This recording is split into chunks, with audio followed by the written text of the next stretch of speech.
Join me so I can show you what I am seeing in a plot from early to late on Tar Spot. This was an early planted plot. It has everything from 101 day to 114 day. It's also very well managed for Tar Spot, where it had a fungicide application at V5 and a fungicide application just after tassel. So right now I am walking into a 101 day that's probably on the more susceptible side of the Tar Spot range. Now, when we look at the ears, we're about 3/4 milk line, okay? So we are not very far away from black layer at all. One of the things that I notice when I look every single year is that plant can have Tar Spot, but it doesn't really start taking it down until we get to about half milk line and that plant starts to naturally senesce those lower leaves. It takes that opportunity of leaf senescence to go ahead and start killing tissue. Now, this is a more susceptible hybrid, and we can see that we've got a lot of leaf senescence. Again, no surprise when we look at how close to black layer we are. Now, one of the things that we want to determine is, did this hybrid die from Tar Spot or with Tar Spot? And one of the things that I'm going to look at is these lower leaves and how much Tar Spot we can find on there. So we do have the disease on here. We are finding some of those stroma. However, this looks very natural and the way it probably should look. So let's take a look. This is one leaf below the ear. There's the ear leaf right here. And here's the ear, or the leaf below. We are finding Tar Spot on here, and at a higher degree, but we are also very close to black layer. Probably shouldn't cause us a whole lot of plant death.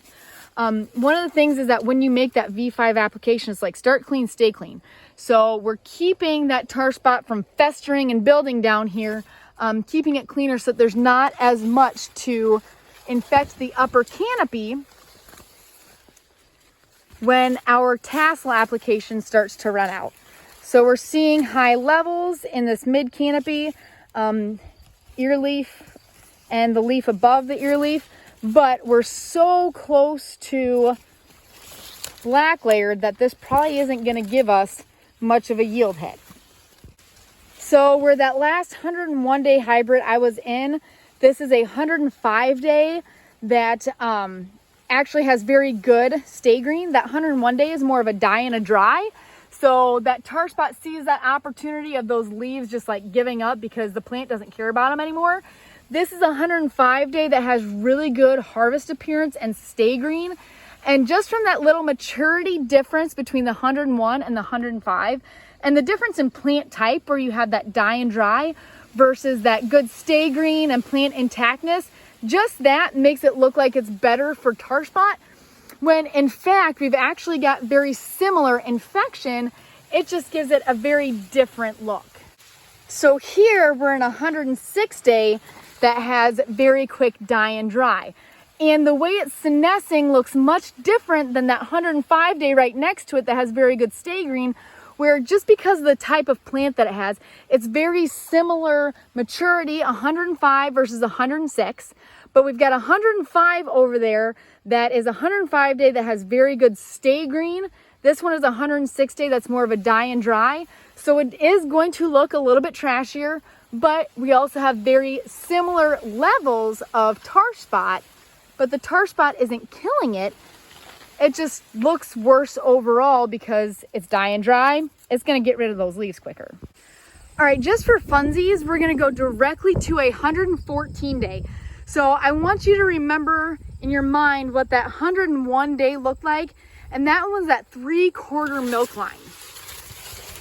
Okay, so this hybrid here, 114 day, and it is only at about 1/4 milk line right now, where we have Tar Spot, but it doesn't look like we have bad infection just because this plant isn't senescing quite as much as that one that is at 3/4 of a milk line. So that Tar Spot is not taking advantage as much because there's not as much opportunity here yet, because that natural senescence isn't as progressed yet, simply because of the maturity. One of the things also when we are looking at and or seeing tar spot is we want to determine, the difference between resistance and tolerance. So resistance is that plant's ability to be like, I'm not getting infected. And tolerance is when that plant gets that disease, but it doesn't affect yield. It's kind of like if my husband and I get the same cold virus, it's going to affect one of us differently, even though we're both infected with the disease. I'm looking at you. So one of the things that we want to determine is, does a leaf or a plant have tar spot? And if it is it killing that leaf? So here is a leaf that has tar spot. And this one, this is pretty low levels of tar spot. And this is the leaf below the ear leaf. This is a leaf that has tar spot and is dying, but it is not dying from tar spot. This is a leaf that has tar spot, and this dead tissue is dying because of tar spot.